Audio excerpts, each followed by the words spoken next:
Ahoy there, YouTube! I'm back here today for another weekly video log. It is June 15th, 2015. I'm super excited to be with you, and I got a lot of stuff to talk about today, so let's get down to it. So first and foremost, I'm going to be talking about some of the new games that I got a chance to play this week, and a new game I got in the mail this week. Then I'm going to be talking about a game that has been on my shelf for a long time that has never gotten played. I'll be telling you why it's never gotten played. And then I'm going to take a little look inside and picking my brain on why I review games, why I started reviewing games, why I still review games, and a bunch of the reasons why I really enjoy reviewing games. And there might be a little bit of a cool insight into reviewing in general and reviewers in general.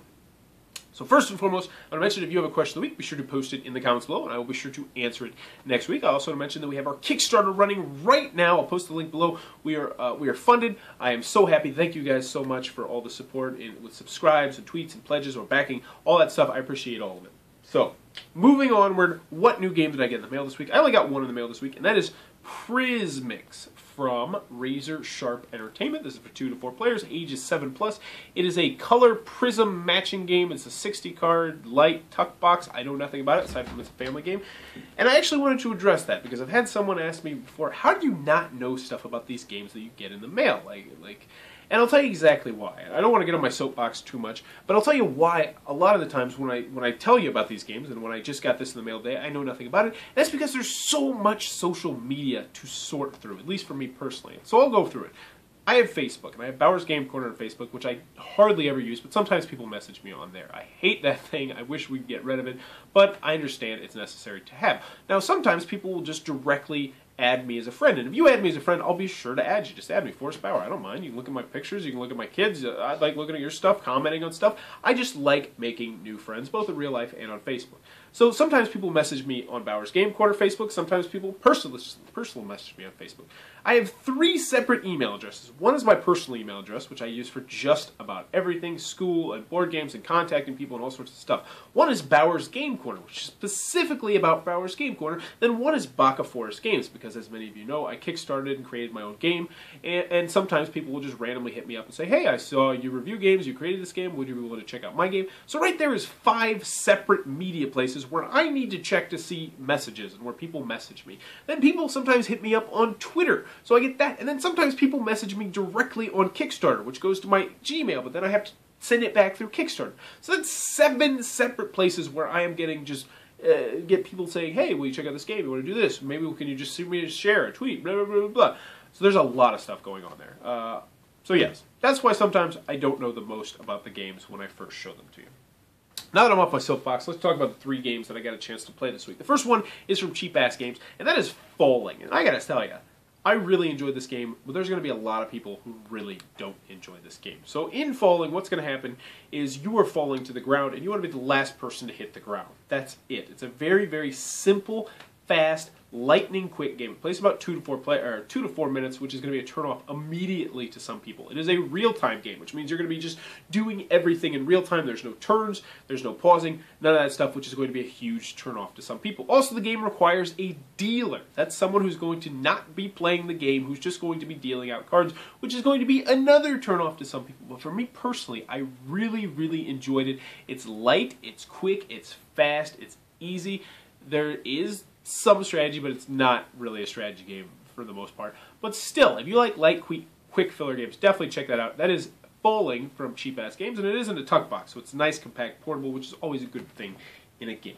So the next game I want to talk about is Quest: Awakening of Melior. By the way, that is way too freaking small. So yes, I mentioned this last week. I mentioned because it had a really large rule booklet, and I wasn't able to get through it all.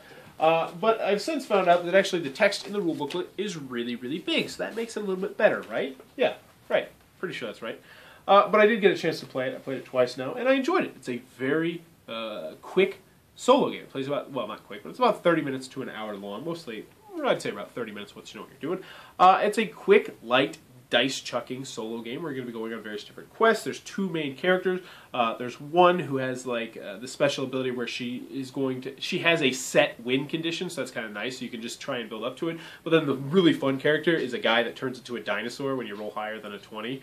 So that's the one, obviously, that I've played with. I have yet to play with the other one yet, but I need to before I review it.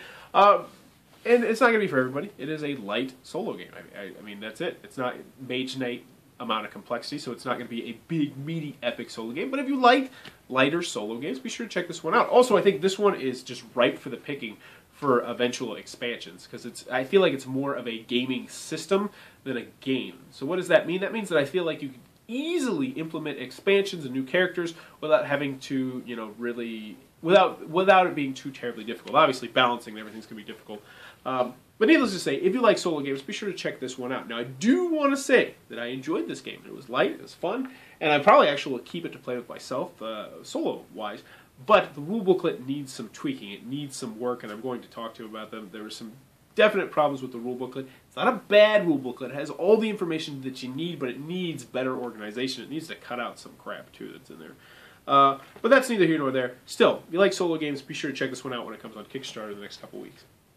Next one, and the biggest one, is The King's Armory from Gatekeeper Games. And wow!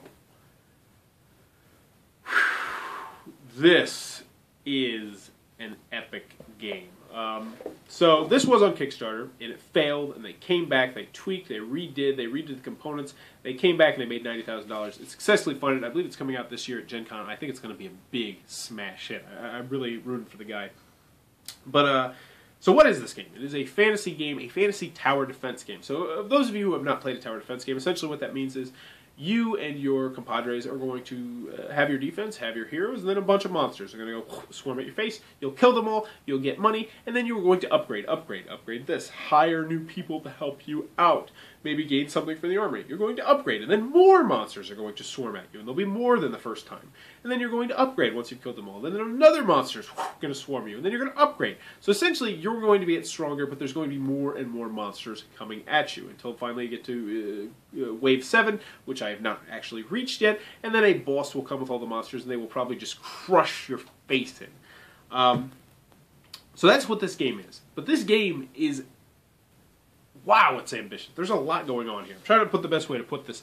It's 1 to 7 players, which is a huge player count. It has drop-in, drop-out capabilities. So essentially, in between waves, if someone's like, I gotta go, or I want to join in, they can just join in. It's completely cooperative, which makes teaching it a lot better than it would be if it were not.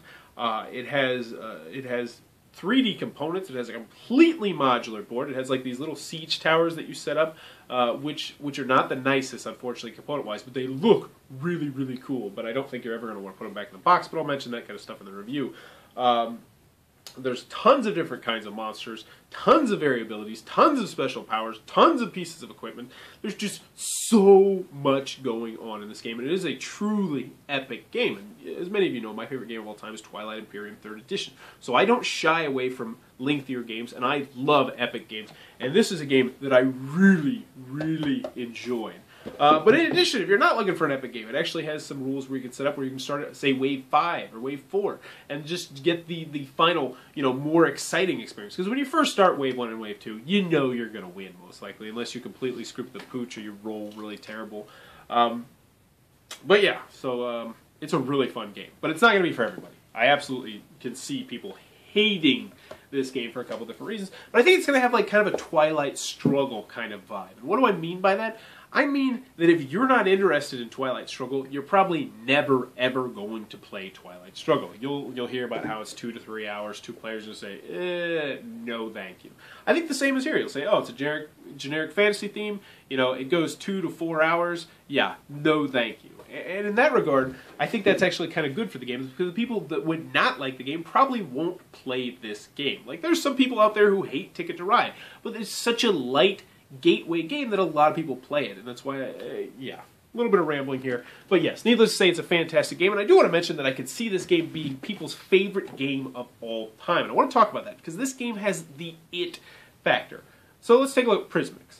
This might be a fantastic card game. This might be one of my favorite card games of all time. I don't know yet. But no one's going to come out and say, this is my favorite game of all time. Prismix is the greatest game of all time.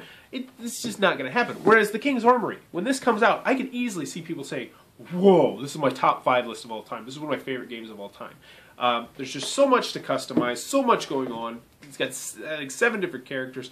I believe there's even already some expansions coming out for the Kickstarter. I know there's a melee fighter who I personally like, who's got 2 swords. There's just a lot going on in that game. But I'll stop talking about it now. King's Armory, definitely want to check out. Expect my review coming up, I believe, in about a month and a half. I think it wants me to wait till Gen Con review it. But definitely I definitely highly recommend checking out. Whew. So moving on. Fruit Ninja Slice of Life. This is a game that has been on my shelf for a long time and never gotten played. You're like, why in God's name do you have it? We just went from talking about a 3-hour epic experience to talking about Fruit Ninja Slice of Life from Mattel Games. And I'll tell you why I have this game, and actually a little bit of insight into Bauer's Game Corner. As many of you know, my most popular video of all time is Cut the Rope. I did a Cut the Rope game review. It was a terrible game. It was horrible. And so I just decided it'd be funny if I dressed up like a homeless guy and drank a beer while I did it. And for some reason, that video exploded. It's poorly edited. You know, sound quality's, well, about par for the course on my sound quality. But it just exploded. It has 120,000 hits, which is mind-boggling. Like, if this were a video on the Dice Tower, which has like 85,000 subscribers, it would be one of the top 10 videos that they have up there, I'm pretty sure. Something along that line, which is just mind-boggling considering I have 1,600 subscribers, yet this video has 120,000 hits. So I thought, you know what, maybe I'll catch lightning in a bottle twice. I picked this game up at a thrift shop for 50 cents on half price day. It did not have the rule booklet, and I have not been able to find the rule booklet because it's not on Board Game Geek. And if it's not on Board Game Geek, it probably just doesn't exist. So yeah, hopefully one day I'll get to play it, because it has cool components. But until then, it will sit on my shelf dormant. So, moving onward, we're going to take a personal look into me and into reviewing and just pick my brain a little bit. So, I'm going to be talking about why I review games, and I figured out the best way to do this is to go on a timeline. So why did I start reviewing games? I started reviewing games because I was new to the hobby and I was so excited about this fantastic hobby. And I was like, why is not everyone playing these games? They're so much fun, yes! And I think you guys see that enthusiasm in a lot of my videos because I'm excited. I'm legitimately excited about the hobby and about new games and about old games and about games I haven't played and about bad games and how I'm going to review those games and just tear them apart just like homeless people and talk about them. You know, I'm excited about every facet of board gaming for the most part. And so when I first got into gaming, I was like, I need to talk to somebody about this. And I didn't have a game group at that point yet. So I decided, you know what, I'm just going to go ahead and review a game and then post it on YouTube and see what happens. And I did. And I'm a very consistent person, and I said, you know what, I'm going to continue to do this and continue to do this. So when I first started reviewing, it's because I wanted to talk about games. So that was the initial reason why I wanted to talk about games. And then my buddy Eric got into it with me, and he started to be my camera guy. Now, he's no longer my camera guy. Like, when you see a nicely edited video, like our Kickstarter video, that means his hand was in it. But for the most part, we just don't have time to meet up like we used to, but we started to meet up every single week. And that was the second reason why I really enjoy doing this, because I got to hang out with my buddy. I got to play games and hang out with my buddy and hang out with his wife every single week and shoot videos. And that was a fantastic reason. And so that was the second reason why I really got into it. Why I continued to keep doing it despite the fact that, next to no one was paying attention, was because I got to hang out with my buddy. And I like that an awful lot. So then it happened. Then I start getting some likes and a couple subscribes. And when I mean a couple, I mean legitimately a couple, like 2 to 10 subscribers. And it was just, oh my gosh, people are watching these videos. People are liking them. Like, oh my gosh, we have 20 hits on this. Which now is kind of funny. But back then I was like, oh man. And I want to say this about anybody who reviews games. If you review games, if you put yourself out there, if you get in front of the camera, you're probably a little bit of a ham. You probably like to be in front of the camera and you probably want attention. That's not a bad thing. That's just how some people are. And so getting that attention was like, wow, people are actually enjoying this content. And, it was a little bit of an ego boost. And I was like, yeah, I'm going to keep doing it. So that's another reason why I really enjoy games, is because, I love when someone recognizes me, or when someone asks me a question about games. Like, oh, have you tried this game? What do you recommend for this game? I love that sort of thing. I love being considered an expert, about games. So that's another reason. And then continuing onward, and this is probably 6 to 7 months, maybe a year into the process, I got my first ever free game to review. It's called Columbia. It was a pelt trading game straight off the Game Crafter. Somebody emailed me to see if I wanted to review it, and I was like, what? Free game? What? And that was initially my reaction, because I had never asked anyone for games. I reviewed games that I had, and I went out and I got dirt cheap games, and I went and reviewed those games. And then this opened up the door, and I was like, oh my god, I can get free games! That's amazing! And so yeah, that's one of the reasons why I really enjoy reviewing, is because I get a lot of free stuff. I mean, on the weekly basis, I get free games. Now, I do want to mention, full disclaimer, is that me and my wife combined make less than $40,000. We are technically under the poverty line. We got a mortgage, we got a kid on the way, we got medical bills, we got all that sort of stuff. And so I try and live my life incredibly frugal. As many of you know, this is not a frugal hobby. This is not a cheap game. Like this is like the same price of a used car. These games right here behind me, if I sold all those, I could go buy a used car. That is just ridiculous. But luckily for me, I get the free games, and I really do enjoy that, and it's why, part of the reason why you've actually seen me do some newer game reviews. So yes, free games is a reason why I really enjoy this hobby. I will agree with a lot of people, though. A lot of people say that is not a good reason to get into reviewing.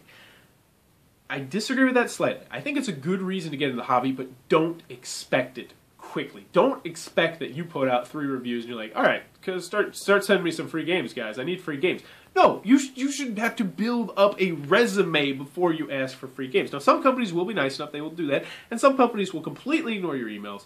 And I still get turned down all the time. Now, I don't ask for too many free games. You know, maybe once every couple months, I'll be like, hey, man, can I get a free copy of this game because I'm really excited about it? And that's pretty hit or miss for me. But needless to say, don't get into reviewing games because you want free games. But when they start rolling in, it is awesome. It's another reason why I really enjoyed doing this, obviously. So, next reason, Kickstarter. I started to review Kickstarter, review, and preview games. Why did I do that?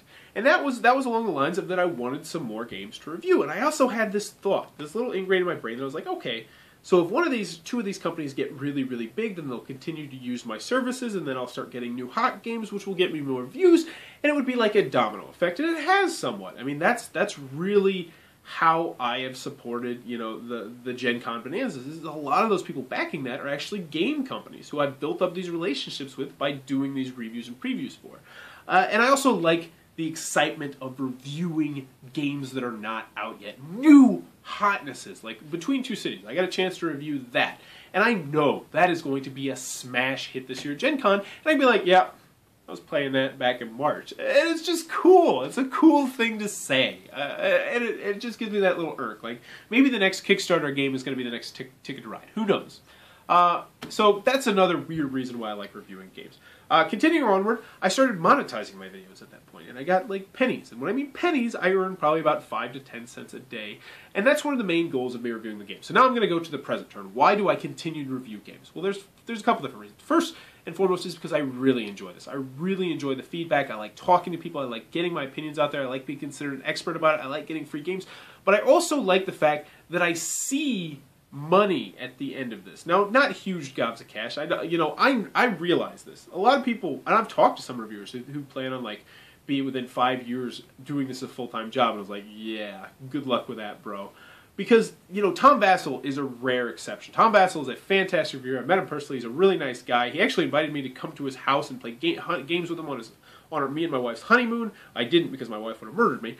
But he's an incredibly nice guy, and he's been doing this for over a decade. He's been doing it. And he has finally gotten to the point now in the last couple of years where he does it as a full-time job. Now, I don't see myself doing that. I really don't. Not for any time in the near future, maybe 10, 20 years from now. But the bottom line is, I keep making these nickels and dimes, and I hope to one day pay for my son's college education. So that is my main goal as a reviewer. I enjoy the games, I enjoy, you know, being an expert, I enjoy all those things, but the main reason why I review games now is because, well, obviously I enjoy it, is because that I want to save up that money and pay for my son's college, and that's it. That is one of the main reasons why I love reviewing games and why I review games.